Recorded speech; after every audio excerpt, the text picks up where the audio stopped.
It's the Spooky Show with Willie. Greetings, ghouls, and welcome to the Spooky Show. I'm your host, Willie Muse, coming to you from the Board of Unimaginable Horror. And since we're in the midst of October, I thought it would be a good idea to take some time to answer some of the many, many letters I get forwarded to me daily by Bizagor, Dark Prince of the Postal System. He's also the Void Mailman. Very sweet fella. So rather than blathering on, why don't I just take out the mail hat and see if I can't get to answering some of your guys' questions. Now, I haven't had time to look at these yet, but you guys are a pretty trustworthy audience, so I don't know, I'm not too concerned. But our first letter comes to us from Emma B, and Emma writes, Emma writes, "Hey dumbass, you called it Frankenstein, but you mean Frankenstein's monster." She didn't even sign it. All right, so maybe that wasn't the best place to start, but there's always one, right? So why don't we just dig back in here and see if we can't find another letter that's maybe not quite as rude. So our next letter comes to us from Jerry H. Hi, Jerry. Now Jerry writes, Jerry writes, "Dear you fat bitch. Your dumbass said Frankenstein, but you meant to say Frankenstein's monster. I can't wait for you to have kids so I can punish your stupidity by eating your firstborn." That seems kind of crazy to me. Wait, are these all about Frankenstein? You mean Frankenstein's monster. Stop calling the monster Frankenstein, that's not his name.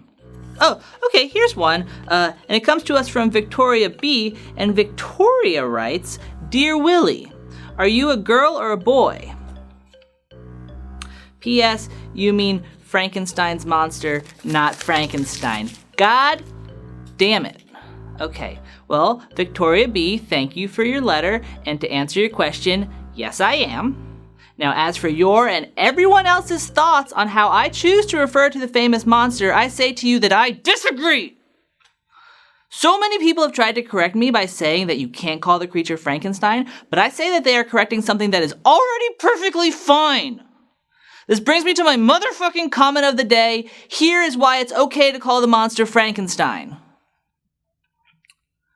I'm just glad I decided to wear my neck bolts today. Before we begin, I should probably take a second to explain what Frankenstein is for those of you who've never set foot in a high school English class before. Frankenstein is a novel written by a young upstart named Mary Shelley, who, believe it or not, wrote the genre-defining book at the tender age of 20.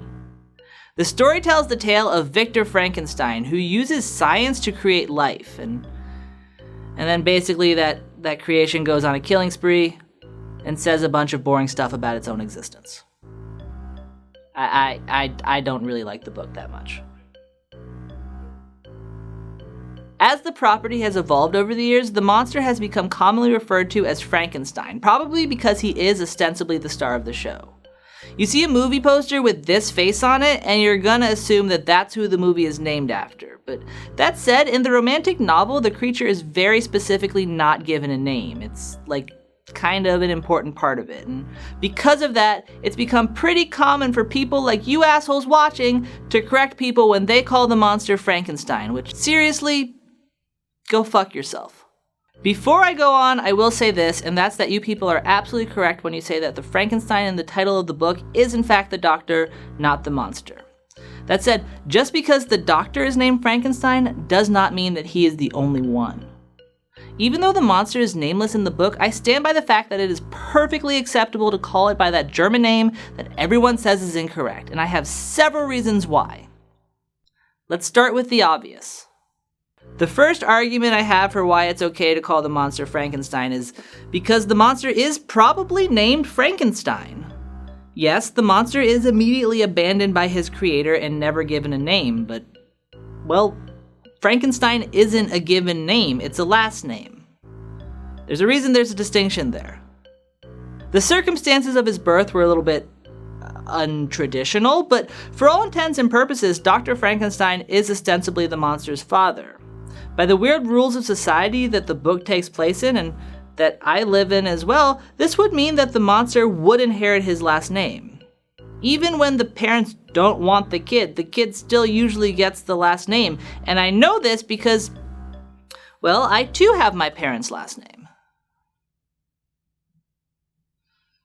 Right now, some of you nerds might be saying something along the lines of, the laws of society have no bearing on the laws of literature, and it's very clear from the way that the book is written that the monster's lack of an identity is completely intentional, so let's say that you're right. But if that's the case, then let's take a look at the reasons why the creature has no name, because if you tug at that thread long enough, you'll see that it eventually starts to support my argument. As the study guide I read to refamiliarize myself with a book that I haven't read since college reminds me, the creature's lack of a name serves to reinforce his complete lack of humanity. Though he walks and talks and murders and complains about how lonely he is just like a human, he's not actually a human. To find out what he is, you just gotta read between the lines a little bit. Frankenstein the book is as heavily inspired by German literature as you'd expect from a woman whose middle name is Wollstonecraft. The book plays with fairy tale themes of doubling and the concept of the doppelganger in many interesting ways. Many smarter people than me have been able to explain this much better, but essentially, the book implies that Frankenstein and his monster are reflections of one another. They're like a weird Captain America shield and Abraham Lincoln's severed head. Two sides of the same coin. Go look at a penny. With all this in mind, a strong case could be made that from a literary perspective, the two characters are one and the same. The monster is nothing but a horrible mistake made by a psychotic scientist. If he is Frankenstein's monster, it's only because he exists solely as an extension of his creator. The monster is a part of the doctor, and when the monster kills, the doctor is the murderer. For all intents and purposes, Frankenstein is Frankenstein's monster, which by the transitive property means that Frankenstein's monster is Frankenstein. Now let's move on, because I just did book math, and I feel like a common nerd. I've talked a lot about the book so far, but let's be honest, if someone is malappropriating Frankenstein, they're talking about this exact incarnation. It cannot be stressed how influential Boris Karloff's iconic portrayal of the creature for the Universal monster movies was on the character. It may not have been the first to tell the story, but it is responsible for both reigniting interest in it and solidifying our perception of it. I would go so far as to say that the Universal movies are as important in the history of Frankenstein as the book itself, and for this reason, I think it's kind of important to point out that the movies, they sort of kind of refer to the monster as Frankenstein. Though the title of the first movie probably refers to the Doctor, by the sequel, things start to get a little bit murky. The Bride of Frankenstein is more or less about an attempt to create the monster a mate, and as such, this kind of makes me think that the Frankenstein being referred to here is the monster itself, because even though things go horribly wrong, the intent, at the very least, is to create a bride for the monster. Some may argue that the title still refers to the Doctor and should be read as more like the bride that Frankenstein creates, but, well, if we're gonna be pedantic with language, that's not really how the word bride works. Saying that someone is the bride of someone is much more likely to imply the female life partner of, rather than the reanimated collection of corpse parts created by. And by that standard, Frankenstein in this case is the monster. Plus, even if you don't agree with me in that specific instance, it gets harder to argue as the sequels get weirder.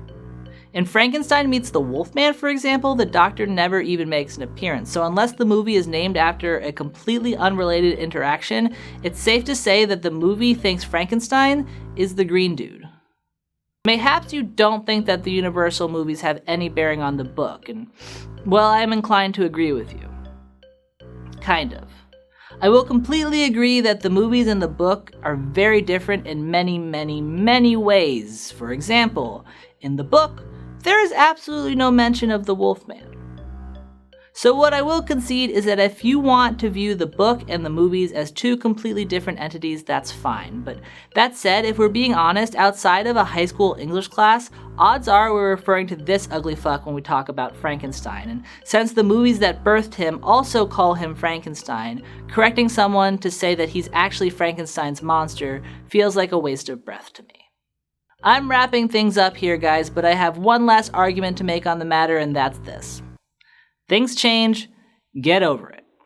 Whatever the reasons may be, enough people have come to call the monster Frankenstein that should be enough for us to call him Frankenstein as well.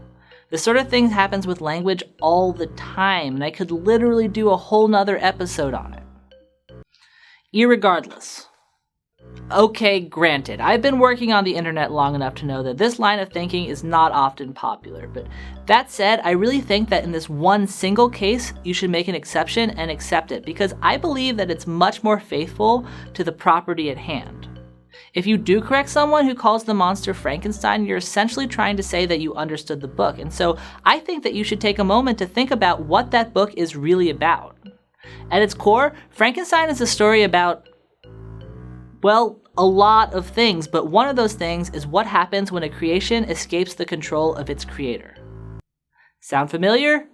If Mary Shelley were here today, I'm sure that she'd be in the camp of, oh, you mean Frankenstein's monster, not Frankenstein. But I don't think that her opinion really matters anymore, and not just because she's dead. I also don't think that your opinion matters, or my opinion matters, or the opinion of Universal Studios matters for that matter. Whatever her intentions with the book were when Mary Shelley wrote it, the reality of her work has changed as she's released it into the world. If you really want to show people that you understand the book, you should show them that you understand its message, that sometimes the things we make cannot be controlled. Whether it's a simple name change or multiple murders, we never truly have agency over the things we create. Once we release them into the world, they will morph and adapt and take on new meanings that we could never have intended. In short, they're alive!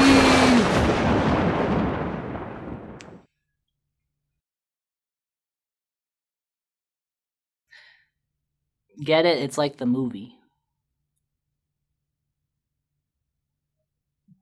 Alright, now that I've said my piece, let's get back to the episode at hand, and I'll try to answer a couple more of your letters that don't have anything to do about Frankenstein. Alright. Here is one from Mel C. And Mel writes, Dear Willie, your tits look great last episode. How do you get them so perky? That's it for me, guys, but before I go, let me just say to like, subscribe, share, comment, buy my t-shirts, and also apparently click some bell that's down here to get notifications, because that's not the same thing as subscribing. Other than that, I don't have much to say besides I'm Willie Muse, and this was The Spooky Show. See you later, ghouls!